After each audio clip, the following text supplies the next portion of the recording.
Hey everybody, Representative Rachel Roberts here, coming to you from my office in Frankfort today. I just was down here for the BR Transportation, which is the Budget Review Committee for Transportation. And today was a really robust conversation in the committee hearing, and I wanted to share with you some of the facts and figures and interesting tidbits about how our transportation budget works in the state of Kentucky.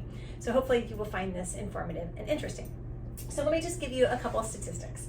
First of all, our overall transportation infrastructure in the state of Kentucky, that's our roads, our bridges, easements, so on and so forth, that's worth about $53 billion total. Kentucky has the 7th most bridges and the 8th most paved roads in the United States. We have 64,000 miles of paved roads. Now, of our bridges, 534 of them are ranked as being in poor condition, needing an unfunded $1 billion to be repaired and brought up to fair or good condition. An additional unfunded $1 billion is needed to bring our road systems up to fair and good condition as well. The American Society of Civil Engineers has given Kentucky a C- for our bridges and a D+ for our roads. So we need to start working on infrastructure. This is just a fun fact, we have 22 rest areas in the state of Kentucky. That should help you in a trivia match somewhere down the line. And unfortunately, 30% of our overall roads are in that poor condition. Now, our annual budget for transportation is about $400 million. That's our state budget for transportation, $400 million. But our need just to maintain our roads, just to maintain them as they are right now, is $500 million a year. So we have 400, we need a minimum of 500. Now, if we want to start to improve our roads, we need 750 million. So we have a $350 million gap, or a $350 million need, so that we can maintain and improve our roads throughout the Commonwealth. What does this mean to us regularly? So the deteriorated state of our roads has real everyday effects on our lives. So in the last decade, your commute time has gone up 6.3% on average due to road deterioration throughout the state. And the average Kentuckian will spend $444 annually on repair and maintenance to their cars because of the deteriorated roadways. And sadly, Kentucky has some of the highest automobile fatality rates in the nation, and that's especially true on our rural roads. Now, there's a lot of talk when we talk about how much we need for our transportation budget about the motor fuels tax, or commonly known as the gas tax. So here's the deal with the gas tax. The gas tax is 26 cents per gallon of gas, and that money does go to funding our roadways and infrastructure in the state. That number, that 26 cents, has been stagnant for well over a decade now.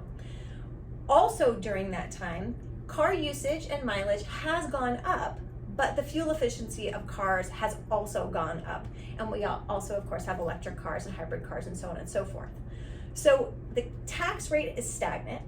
The overall amount that we are generating from that tax rate is also stagnant. We are not seeing that increase year over year because, in good news, the efficiency of cars has gotten better. So people need less gas. The bad news of that is, we have a tax-based system that's dependent on the amount of fuel that people put into their cars, and there's less fuel needed for cars, less tax rate. The fuel tax, the motor fuel tax, is also one of the only taxes that municipalities and cities can use to fix their own roads.